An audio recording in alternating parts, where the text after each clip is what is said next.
सोमवार की जब अष्टमी पड़ जाए और सोमवार की अष्टमी के दिन यदि अशोक के वृक्ष की पत्ती और आम के वृक्ष की पत्ती की बंदरवाल दरवाजे पर लगा दी जाए और वो बंदरवाल यदि एक हफ्ते तक लगी रहे तो तुम्हारे घर में से कैसा भी दुख और रोग क्यों ना हो वो धीरे धीरे समाप्त होने लगता है। अशोक के वृक्ष की पत्ती और आम के वृक्ष की पत्ती की बंदरवाल जब दरवाजे पर लगाते हैं,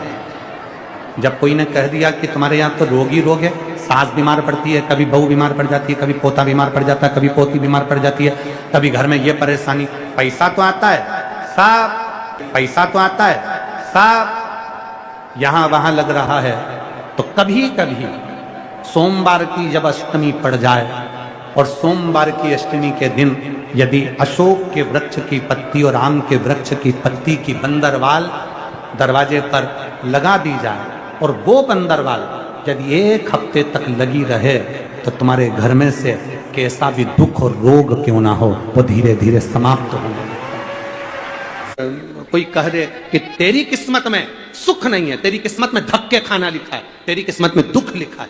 तेरी किस्मत में हमेशा धक्के खाना लिखा है, कोई कह दे तुमको तो उसकी सुन लेना। और आखिरी में केवल बेलपत्री का ये बीच वाले भाग पर गौ माता अगर देसी गाय अगर कहीं हो, उसका अगर दूध सुबह का समय का मिल जाए, शाम का दूध नहीं, सुबह का यदि दूध मिल जाए, इस बेलपत्री के मध्य भाग में, आप लोग आस्था चैनल पर आप इस पत्ती बीच की पत्ती के मध्य भाग में थोड़ा सा दूध लगाकर, नीचे के भाग में भी थोड़ा सा दूध लगाकर, दोनों पत्तियों में गाय का घी लगाकर भगवान शंकर के शिवलिंग पर कभी मौका मिल जाए जिंदगी में एक बार, किसी भी सोमवार की अष्टमी के दिन शिवलिंग पर अगर लगा दिया जाए, जिंदगी में दुख तुम्हारे आसपास भी नहीं भटक सकता, सुख की अनुभूति होगी। एक बात और अच्छे से याद रखिएगा, कहीं लग जाए आपकी जिंदगी में कि अब मेरा जीवन बहुत नरक सा निकल रहा है, बहुत कष्टमय निकल रहा है, ये बेलपत्री लेना, इस बेलपत्री के बीच वाले पत्ते पर पीला चंदन लगा लेना। कितना लगाना है? बीच वाला जो पत्ता है उस पर पीला चंदन। जब आपको लगे कि मेरा जीवन बहुत कष्टमय है, अब ये रोग, अब ये कष्ट दूर ही नहीं हो रहा, अब ये आए दिन तकलीफ पर तकलीफ बढ़ती जा रही है, आए दिन रोग बीमारी, पैसा घर में बच नहीं रहा, बहुत कष्टमय जीवन है, इसमें लगाओ पीला चंदन बेलपत्री की बीज पत्ती पर। महाराज, और बीज पत्ती पर जब चंदन लग जाए, लगने के बाद में ये दोनों पत्ती पर लाल चंदन लगा लीजिए। इन दोनों पत्ती के बीच में जो डंडी का भाग होता है, आपको कहा था, आपको स्मरण में होगा शायद, हमने जब बेलपत्री की महत्वता बताई थी तो उस बेलपत्री की महत्वता में कहा था ब्रह्मा विष्णु महेश ये तीन है, बोला था। बीच में ये बड़ी पत्ती से लेकर जो दो पत्तियां होती हैं, इनके बीच में जो जगह बचती है, इसमें मां पार्वती के 64 योगनियां, मां पार्वती अपनी पूर्ण सिद्धि के साथ में जितनी भी देवी के स्वरूप हैं, वो माता 64 योगनियां देवी के स्वरूप में यहां पर विराजमान होती हैं। दो पत्ती के नीचे से जो डंडी होती है नीचे तक, ये पूरी डंडी में 33 कोटि देवी देवताओं विराजमान होते हैं इस पूरी डंडी के अंदर। तो ये बीच वाली पत्ती है, ये जो बीच वाली पत्ती का जो भाग होता है, इस पत्ती के भाग में शहद का प्रयोग कर कर, यहां पीला चंदन, लाल चंदन, लाल चंदन, शहद का प्रयोग कर कर, इसी तरह से पकड़कर ये बेलपत्री की जो डंडी है वो अशुक सुंदरी पर जब आप समर्पित करें तो जहां से जल बहता है उस ओर पर इस पत्ती को चढ़ाकर केवल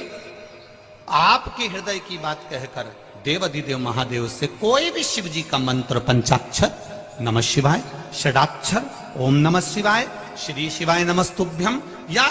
महामृत्युंजय मंत्र, जो शिव का मंत्र हो आपके पास में, उसको बोलते हुए देवाधिदेव महादेव को धीरे धीरे जल की धार चढ़ाना प्रारंभ करो। जल की धार जब पूर्ण होने लगे, उसमें थोड़ा जल बचे, तब अशोक सुंदरी पर जो तुमने बेलपत्र चढ़ाई है वहां उस जलधार को चढ़ा। ये प्रयोग आपको केवल सोमवार की अष्टमी पढ़ने पर ही करना है। कौन से दिन करेंगे? जम के बोलिए जरा। सोमवार की अष्टमी पढ़ने पर यह प्रयोग करें और जल चढ़ाकर बाबा से विनती कर कर उसी बेलपत्र को वापस उठाकर कहीं जलाशय में या किसी पेड़ के नीचे विसर्जन कर दें और 1 लोटा जल वहां भी चढ़ा दें। बस निवेदन कर आ जाइए, मेरा बाबा 3 माह के अंदर हाथ जरूर पकड़ेगा और आपको दलदल से बाहर निकाल देगा। हमने पहले भी कथा में कहा है कि सोमवार की अष्टमी के दिन भूल से भी अगर 1 बेलपत्र, 1 श्वेत पुष्प शंकर भगवान को समर्पित हो जाता है तो ये मानकर चलें कि आपने कुछ मांगा भी नहीं तो भी शंकर भगवान देने के लिए आपके दरवाजे पर पहुंच जाए। भूलवश सोमवार की अष्टमी के दिन अगर भूलवश भी अगर हमारे हाथ से 1 बेलपत्र, 1 पुष्प शिव को समर्पित हो जाए तो समझ लो कि कहीं शंकर की उदारता, कहीं शिव की कृपा। सोमवार की अष्टमी के दिन 7 चुल्लू जल या तुम्हारे हाथ में जो लोटा होता है पानी का, उस जल को जब डालते हैं 7 बार धीरे धीरे धीरे धीरे उत्तर की ओर मुख कर कर, दक्षिण में बैठकर उत्तर की ओर मुख कर कर जब 7 बार जल दिया जाता है, दल चढ़ाया जाता है, 7 वृक्ष की पत्तियों को तोड़कर शिव जी को चढ़ाया जाता है। कितना भी कष्ट का समय चल रहा हो, वो कष्ट का समय कट ही जाता है और कुछ अच्छी खबर मिलती जरूर है। बहुत ध्यान दें, जिस व्यक्ति को माइग्रेन की बीमारी होती है, आधा सिर दुखता ही रहता है, सिर पर सिर दुखे, कभी यहां से दुखे, कभी यहां से दुखे, कभी यहां से दुखे, कभी भुकुटी दुखे, उसको एक ही काम करना चाहिए, शिव मंदिर में भगवान शंकर को 7 लौंग समर्पित कर देना चाहिए सोमवार की अष्टमी के दिन। सोमवार की अष्टमी पड़े उस दिन 7 या 5 लोग शंकर भगवान को समर्पित कर दें। किस जगह पर समर्पित करना है? जहां शंकर भगवान की बेटी अशोक सुंदरी का स्थान है, जहां पर शंकर भगवान की 6 लड़कियां हैं, उसमें सबसे छोटी लड़की अशोक सुंदरी का जहां स्थान है, उस जगह पर लौंग समर्पित कर दें और उस लौंग को उठा कर लिया। एक एक कर लौंग को सुबह के समय बिना मुख धोए दरवाजे की देहली पर या शंकर मंदिर की देहली पर बिना मुंह धोए, बिना स्नान के उसको चबा चबा कर खा लेना। एक एक लौंग को एक दिन, आज एक खाली, कल दूसरे दिन खाली, तीसरे दिन खाली, सुबह सुबह। महाराज जिंदगी में कभी सिर दर्द नहीं होगा, कभी माइग्रेन की बीमारी। धतूरा और धतूरे का पुष्प छोटा सा पौधा है,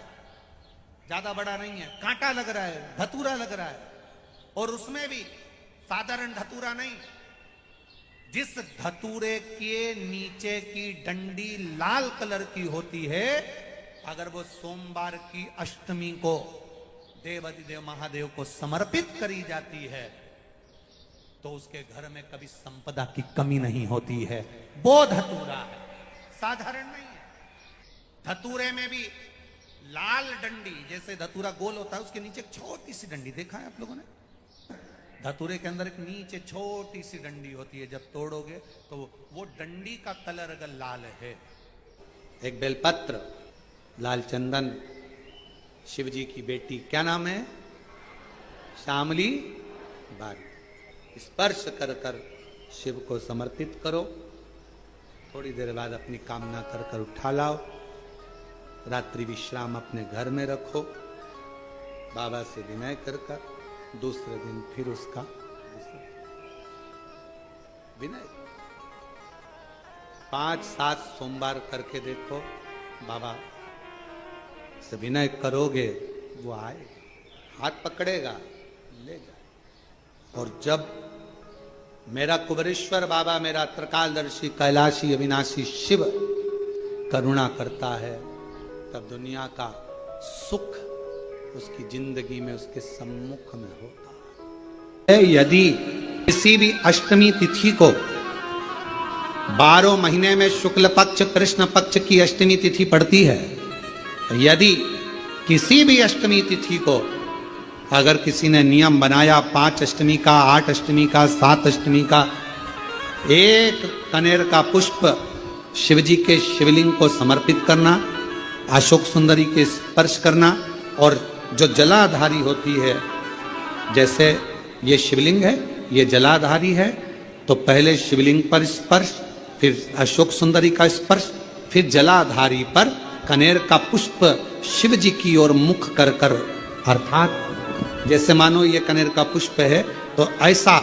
शिवलिंग का स्पर्श करते हुए जलाधारी पर जो समर्पित करता है, भगवान शंकर उसके मन की कामना को पूर्ण जरूर करते हैं। एक कनेर का पुष्प। कई लोगों की आदत रहती है, पहले जल चढ़ाने से पहले शंकर भगवान के शिवलिंग पर अगर बेलपत्र रखी है तो उसको हटा देते हैं। शिव महापुराण की कथा कर रही है, अगर शिवलिंग के ऊपर बेलपत्र चढ़ी हुई है, चढ़े रहने दो, फूल हैं, आप उसको हटा सकते हो, मना नहीं। शिव जी का अभिषेक करने से पहले, भगवान शंकर को जल चढ़ाने से पहले,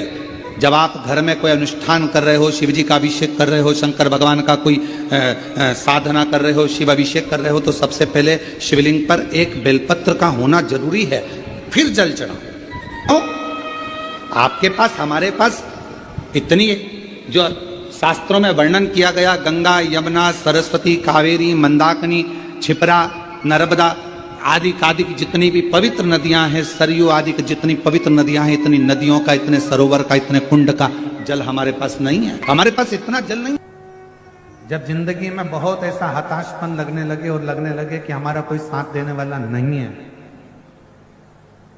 और हम बिल्कुल अकेले हो गए हैं, कोई हमारा साथ नहीं दे रहा है, कोई हमारा साथ देने वाला नहीं है, आपको ऐसा लगने लगे कि हम अकेले हो गए, कोई साथ देने वाला नहीं है और मंजिल मिल नहीं रही,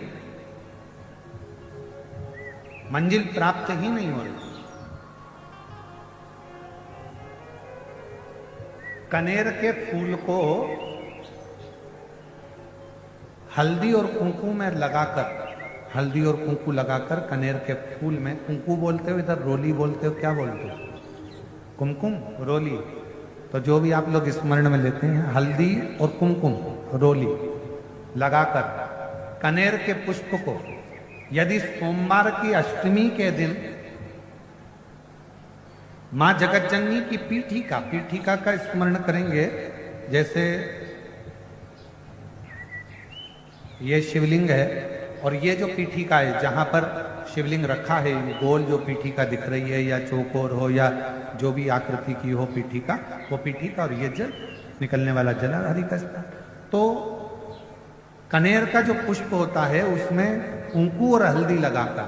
सोमवार की अष्टमी के दिन आप जब बहुत हताश हो जाएं, कोई साथ देने वाला ना मिले और कोई बड़ी उलझन में अगर उलझे पड़े हैं, एक कनेर का पुष्प इस पीठिका पर, कहीं पर भी मां जगतजननी की पीठिका पर, किसी भी स्थान पर मां तारा रानी का नाम लेकर एक बार अगर अपने सोमवार की अष्टमी के दिन पुष्प समर्पित कर दिया मां तारा देवी के नाम से, देवादिदेव महादेव और मां शक्ति की कृपा अपने आप होगी और वो कार्य सफल होकर ही रहेगा, उसमें सफलता मिलेगी ही, उसमें सफलता अपने आप मिलती चली जाएगी, उसमें सफलता आपको प्राप्त होती चलेगी। केवल एक कनेर का पुष्प, उसमें कुंकू और हल्दी लगाकर, कुंकू हल्दी को लगाकर कनेर के पुष्प में पीठिका पर, तो पीठिका है मां जगतजननी दुर्गा भवानी का जो स्थान है, उस स्थान पर जब ऐसा लग रहा है कि मेरा ये काम हो ही नहीं रहा, अटक रहा है, तो सोमवार की अष्टमी जब पढ़े तो वो थोड़ी सी जो भस्म है वो उस रुद्राक्ष पर, 5 मुखी पर अघोरेश्वर महादेव का नाम लेकर चढ़ा दी जाए और उसी भस्म को खाकर, उसी भस्म का तिलक लगाकर यदि कार्य के लिए जाया जाए तो वो कार्य सफल होता ही है, उसमें अड़चन आ ही नहीं सकती, कार्य में कभी अड़चन नहीं आ सकती, क्योंकि अघोरेश्वर महादेव का उसमें नाम है, अघोर। क्यों कहते हैं जो बच्चा जिद्दपन करता हो, जो बच्चा जिद्दी रहता हो, तो क्यों कहते हैं कि अवधूतेश्वर महादेव का नाम लो और उसके हाथ में शक्कर की कटोरी देकर शंकर जी पे चढ़वा दो, बच्चा कभी जिद्दपन नहीं करता। अवधूतेश्वर महादेव का नाम लेकर सोमवार की अष्टमी के दिन चढ़ाया जाता है। सोमवार की अष्टमी तिथि या नौमी तिथि किसी भी महीने की, चाहे शुक्ल पक्ष की हो चाहे कृष्ण पक्ष की हो, अष्टमी और नौमी तिथि ये 2 तिथियां ऐसी हैं, मान लो तुम्हारा पैसा तुमने किसी को दिया 5 लाख, 4 लाख, 3 लाख, 10 लाख, 8 लाख, 2 लाख, 50,000, 25,000, 20,000, 40,000 और वो पैसा नहीं दे रहा आपको, आप हार गए कह के कर, फोन लगा लगा कर, भैया दे दे रहे, परेशानी है, दे दे रहे भैया, हम तो परेशान हो गए, और हार गए, नहीं मिल रहा, बहुत परेशान। तो महाराज किसी भी अष्टमी या नवमी तिथि के दिन आप मां जगतजननी जगदम्बा का शिव के साथ में शिव शक्ति का स्मरण कर कर देवी के नाम की 9 आहुतियां सूखे बीले की, मतलब बीला जो सूख चुका है उसकी 9 आहुतियां अग्नि में शंकर और सती के नाम से, शंकर और शिव के नाम से समर्पित करें, और आखिरी आहुति जो समर्पित करें उसमें थोड़ा सा भाग तिल का, और तिल भी काली नहीं चढ़ती उसमें, श्वेत तिल का भाग उसके साथ लगाकर समर्पित करें, और जिससे धन लेना है उसका नाम लेकर वो समर्पित करें महाराज, उसको सुध आएगी और वो पैसा किसी भी हाल में आपके हाथ में थमाकर जाएगा ही, ये पक्का है। उसकी आहुतियां जो गाय का गोबर होता है तो वो उसको हाथ से खपा हुआ नहीं, गाय ने गोबर किया, नीचे गिरा, सूखा हुआ गोबर का कंडा जो होता है उसको जलाकर भस्म बनाकर कपड़े से छानकर उसको डब्बी में रख लेते हैं। जब ऐसा लग रहा है कि मेरा ये काम हो ही नहीं रहा, अटक रहा है, तो सोमवार की अष्टमी जब पड़े तो वो थोड़ी सी जो भस्म है वो उस रुद्राक्ष पर 5 मुखी पर अघोरेश्वर महादेव का नाम लेकर चढ़ा दी जाए, और उसी भस्म को खाकर, उसी भस्म का तिलक लगाकर यदि कार्य के लिए जाया जाए तो वो कार्य सफल होता ही है, उसमें अड़चन आ ही नहीं सकती, अभी अड़चन नहीं आ सकती, क्योंकि अघोरेश्वर महादेव का उसमें नाम है। कोई कोई बच्चे ऐसे रहते हैं जो जन्म लेने के बाद उनका शरीर का विकास नहीं होता,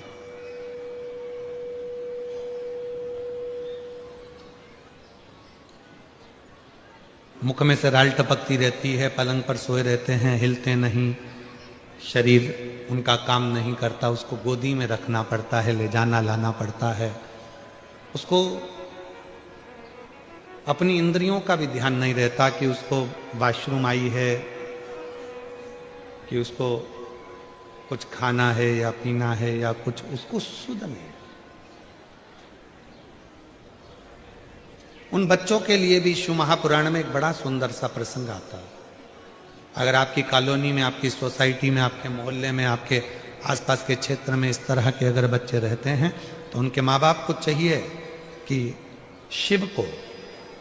भगवान शंकर को जो बेल होता है,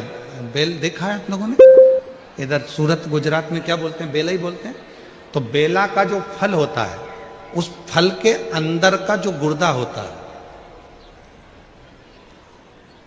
फल के अंदर का जो गुर्दा होता है, उस गुर्दे को सुखाकर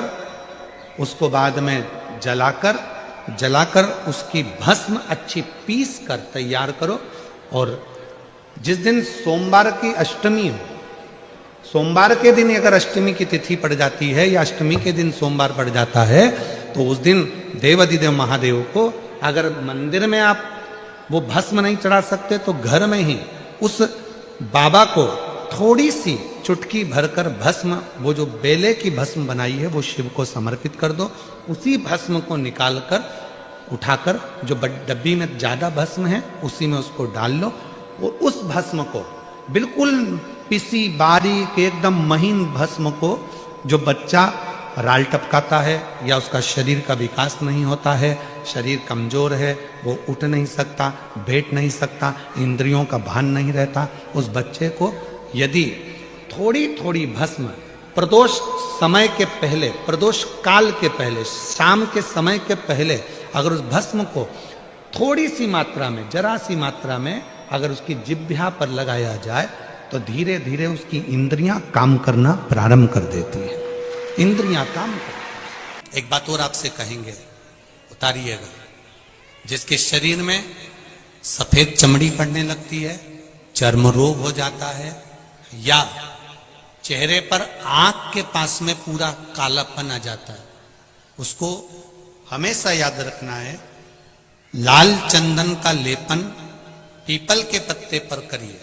काय पर करना है? पीपल के पत्ते पर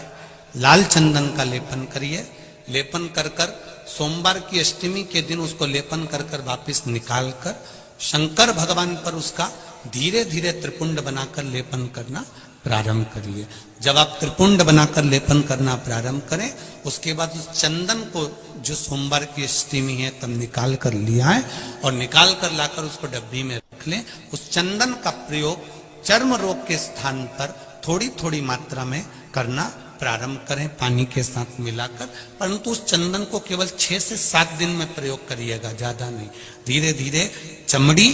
परंतु उसको सोमवार की अष्टमी के दिन सिद्ध कर कर बनाना है। उसको सोमवार की अष्टमी के दिन चढ़ाना है श्री शिवाय नमस्तुभ्यम या ओम नमः शिवाय या पंचाक्षर मंत्र या महामृत्युंजय मंत्र, जो आपको आता हो, शिव जी का जो नाम आपको याद हो उसको बोलकर चढ़ा दो। उसको लिया,